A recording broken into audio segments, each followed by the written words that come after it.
बिस्मिल्लाहिर्रहमानिर्रहीम। मोहतरम नाज़रीन, अस्सलाम वालेकुम।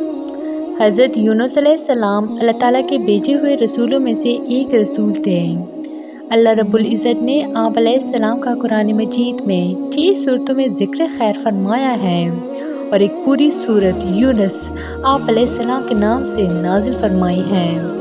फरमान इलाही है, बेशक यूनुस अलैहिस्सलाम रसूलों में से थे और उसके बाद हमने उन्हें यूनुस अलैहिस्सलाम को 1 लाख बल्कि इससे भी ज़ायद लोगों की तरफ रसूल बनाकर भेजा। हज़रत यूनुस अलैहिस्सलाम निनवा बस्ती के मकीनों की रहनुमाई के लिए रसूल बनाकर भेजे गए। आप अलैहिस्सलाम ने उन्हें अल्लाह ताला का पैगाम सुनाया कि अल्लाह की इबादत करो और उसके साथ किसी को शरीक ना ठहराओ। आप अलैहिस्सलाम की कौम बड़ी सरकश थी। 33 साल की तबलीग के बावजूद भी उन्होंने अल्लाह ताला की वहदानियत को तस्लीम करने से इनकार कर दिया। आप अलैहिस्सलाम ने दिल बर्दाश्ता होकर उनको अल्लाह की तरफ से सख्त अज़ाब की खबर सुनाई, जिस पर कौम के सरकश लोगों ने आप अलैहिस्सलाम की बातों का मजाक उड़ाते हुए कहा कि अगर तुम्हारे परवरदिगार की तरफ से अज़ाब आने वाला है तो हमें उसका वक्त बताओ। हज़रत यूनुस अलैहिस्सलाम ने उन्हें कहा कि 3 दिन के अंदर अंदर तुम पर अज़ाब इलाही आ जाएगा। हज़रत यूनुस अलैहिस्सलाम अपनी कौम को अज़ाब का वक्त बताने के बाद अल्लाह रब्बुल इज़्ज़त की तरफ से हिजरत का हुक्म मिलने से पहले ही निनवा बस्ती से निकल गए।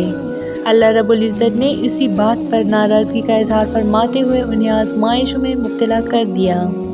जब हज़रत यूनुस अलैहिस्सलाम अपनी कौम को अज़ाब इलाही की खबर सुनाकर वहाँ से चल पड़े तो आप अलैहिस्सलाम के जाने के तीसरे दिन चारों तरफ से अज़ाब इलाही के आसार नज़र आने लगे।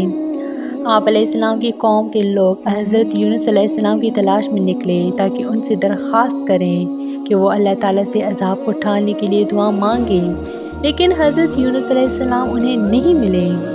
कौम को यकीन हो गया कि अब अल्लाह ताला का अज़ाब ज़रूर नाजिल होगा, लिहाजा उन्होंने फ़ौरन अपने नबी के साथ बदसलूकी पर नदामत का इजहार किया।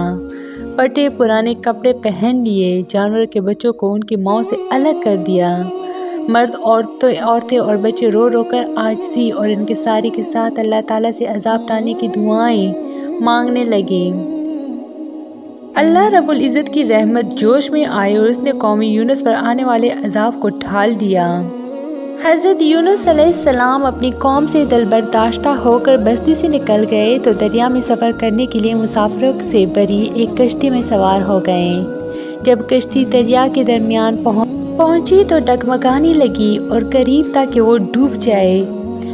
मुला ने कहा कि कोई ऐसा मुसाफिर कश्ती में सवार है जो अपने मालिक से भाग कर आया है। जब तक वो कश्ती से नहीं निकलेगा कश्ती किनारे पर नहीं पहुंच सकेगी। कश्ती में सवार अफराद में से कोई भी अपने आप को मालिक से भागने वाला तस्वुर नहीं कर रहा था। आखिरकार मुसाफिरों ने आपस में मशवरा करके ये तय किया कि कुरान अंदाज़ी कर लेते हैं, जिसके नाम का कुरान निकलेगा उसे दरिया में फेंक देंगे ताकि बाकी मुसाफिर अपनी मंजिल तक पहुंच सकें। चुनांचे कुरान अंदाज़ी की गई तो कुरान हज़रत यूनुस अलैहिस्सलाम के नाम निकला। आप अलैहिस्सलाम को देखकर लोग कहने लगे कि इतना खूबसूरत, हसीन और जमील, पाकीज़ा और मासूम सूरत वाला अपने मालिक से भागा हुआ नहीं हो सकता, लिहाजा दोबारा कुरान अंदाज़ी की जाए। जब दूसरी बार कुरान अंदाज़ी की गई तो फिर भी हज़रत यूनुस अलैहिस्सलाम का ही नाम निकला। लोगों ने तीसरी बार कुरान अंदाज़ी करने को कहा। जब तीसरी बार कुरान अंदाज़ी की गई तो फिर भी कुरान में आप अलैहिस्सलाम का ही नाम निकला। आप अलैहिस्सलाम फ़ौरन समझ गए कि अपने मालिक से भागा हुआ ग़ुलाम मैं ही हूँ, क्योंकि मैं अल्लाह ताला की इजाज़त के बग़ैर अपनी बस्ती से निकल आया हूँ। लिहाजा आप अलैहिस्सलाम ने ख़ुद ही दरिया में छलांग लगा दी।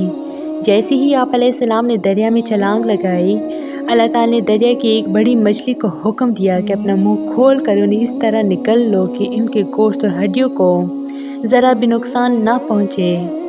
इस मछली ने मुँह खोलकर हज़रत यूनुस अलैहिस्सलाम को जिंदा सलामत निकल लिया और दरिया की गहराई में चली गई।